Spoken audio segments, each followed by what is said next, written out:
اعوذ باللہ من الشیطان الرجیم بسم اللہ الرحمن الرحیم۔ السلام علیکم ورحمۃ اللہ وبرکاتہ۔ امید کرتی ہوں کہ آپ تمام سننے والے خیر و عافیت سے ہوں گے۔ آج ایک ایسی سنگل آڈیو لے کر پیش خدمت ہوئی ہوں آپ کی۔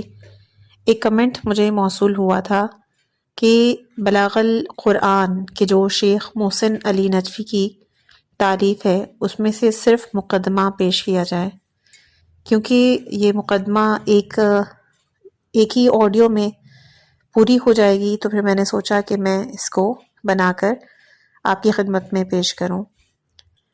اور باقی یہ کہ اس کو میں پلے لسٹ بنامِ تفسیر قرآن میں اگر آپ اس کو سننا چاہیں تو اس میں یہ موجود ہوگی۔ بہت زیادہ ڈھونڈنے کے بعد، کیونکہ میرے پاس فزیکل فارم میں بلاغ القرآن موجود نہیں تھی، اگر آپ لوگ بلاغ القرآن کو ملاحظہ کرنا چاہیں تو اس نام کی اپلیکیشن پلے اسٹور میں موجود ہے، وہاں سے جا کر ملاحظہ کر سکتے ہیں۔ میں بھی وہیں سے اس کا مقدمہ پڑھ رہی ہوں۔ بسم اللہ الرحمن الرحیم۔ قرآن کے بارے میں اللہ سے ڈرتے رہنا، ایسا نہ ہو کہ دوسرے اس پر عمل کرنے میں تم پر سبقت لے جائیں۔ مولا علی علیہ السلام، نہج البلاغہ میں وصیت ہے 47، صفحہ نمبر 738۔ الحیاتی تصور کائنات کے مطابق اللہ تعالیٰ نے انسان کو ابس خلق نہیں فرمایا، بلکہ ایک اعلیٰ اور عرفہ مقصد کے لیے پیدا کیا۔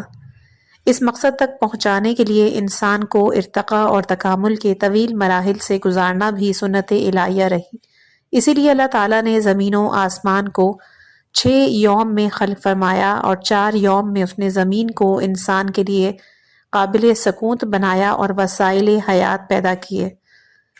سورہ فصلت آیت نمبر 10 میں ہے، اور اسی نے 4 دنوں میں حاجت مندوں کی ضروریات کے مطابق زمین میں سامان خوراک مقرر کیا۔ یہ واضح رہے کہ اللہ تعالیٰ کے یوم ہمارے دنوں سے مختلف ہیں۔ سورہ حج آیت نمبر 47، اور آپ کے پروردگار کے ہاں کا ایک دن تمہارے شمار کے مطابق یقیناً 1000 برس کی طرح ہے۔ ہر چند کہ اللہ تعالیٰ کسی مخلوق کو دفعتاً درجہ کمال تک پہنچا سکتا ہے، لیکن حکمت الہیہ کا تقاضا یہ ہے کہ ارتقاء اور تکامل کا یہ عمل تدریجاً ہو۔ چنانچہ زمین کو 4 مرحلوں میں قابل سکون بنایا گیا۔ جب تکامل اور ارتقاء کے مختلف مراحل سے گزر کر انسان کی مادی ترقی احسن تقویم کی منزل تک پہنچ گئی، تو اگلے مرحلے میں وَعَلَّمَ آدَمَ الْأَسْمَاءَ كُلَّهَا سورہ بقرہ آیت نمبر 31 سے انسان کا فکری ارتقاء شروع ہوا۔ چنانچہ ابو البشر حضرت آدم علیہ السلام کی خلقت کے ساتھ ہی اولاد آدم کی تعلیم و تربیت کے لیے ابتدائی درسگاہ کھول دی گئی، اور نظام حیات کی ابجد سے درس شروع ہو گیا۔ حضرت نوح علیہ السلام کے زمانے میں پہلی بار شریعت کی تدوین ہوئی، جیسے کہ قرآن میں سورہ شعراء آیت نمبر 13 میں ہے کہ اس نے تمہارے لیے دین کا وہی دستور معین کیا کہ جس کا اس نے نوح کو حکم دیا تھا۔ پھر عصر خلیل علیہ السلام میں ملت اسلامیہ کی داغ بیل ڈال دی گئی، سورہ حج، کہ یہ تمہارے باپ ابراہیم کا دین ہے، اسی نے تمہارا نام مسلمان رکھا۔ عصر کلیم علیہ السلام میں انسانیت نے ایک اور اہم ارتقائی مرحلہ طے کیا، اور امت کلیمی پر اللہ تعالیٰ کی نعمتیں پوری ہو گئیں، جیسے کہ سورہ انعام میں ہے کہ پھر ہم نے موسیٰ کو کتاب عنایت کی تاکہ نیکی کرنے والے پر اپنی نعمت پوری کر دیں، اور اس میں ہر چیز کی تفصیل بیان ہو اور ہدایت اور رحمت کا باعث ہو۔ لیکن عصر کلیم کے انسان میں شعور اور ادراک کا یہ عالم تھا کہ وہ ایک بچھڑے کو خدا ماننے پر آمادہ تھا۔ عصر مسیح علیہ السلام میں انسانیت کی اس تربیت گاہ کو خداوند عالم نے شریعت عیسوی کے ذریعے مزید وسعت دی، اور انسانی ترقی کے نصاب میں انجیل کا اضافہ کر کے رحمت اور شفقت اور انسان دوستی کی تربیت دی گئی۔ سورہ حدید میں ہے کہ ان سب کے بعد عیسیٰ ابن مریم کو بھیجا، اور انہیں ہم نے انجیل دی۔ جنہوں نے ان کی پیروی کی، ہم نے ان کے دلوں میں شفقت اور رحم ڈال دی۔ ان ادوار میں انسان ابھی عہد طفولیت میں تھا، لہٰذا اس کی تربیت اور تعلیم کے لیے سمعی اور بصری ذرائع سے کام لیا گیا۔ انہیں ایسے معجزات دکھائے گئے کہ جو محسوسات اور مشاہدات سے متعلق تھے۔ جب انسان عقل اور شعور کے لحاظ سے بلوغت کی منزل کو پہنچ گیا تو اسے محسوس معجزات کی جگہ معقول معجزہ یعنی قرآن دیا گیا، کیونکہ انسان اس قابل ہو گیا تھا کہ اسے ایک جامع ضابطہ حیات، ایک ابدی دستور زندگی کا امین بنایا جائے۔ چنانچہ قرآن جیسا معجزہ عنایت فرما کر اللہ تعالیٰ نے اس امت مرحومہ کو اس قابل بنایا کہ وہ ایک سرمدی امانت کی حامل بنے۔ اس نعمت الہی کی معرفت اور اس کی قدردانی کی واحد صورت یہ کہ کلام اللہ کو حتی الامکان سمجھا اور سمجھایا جائے۔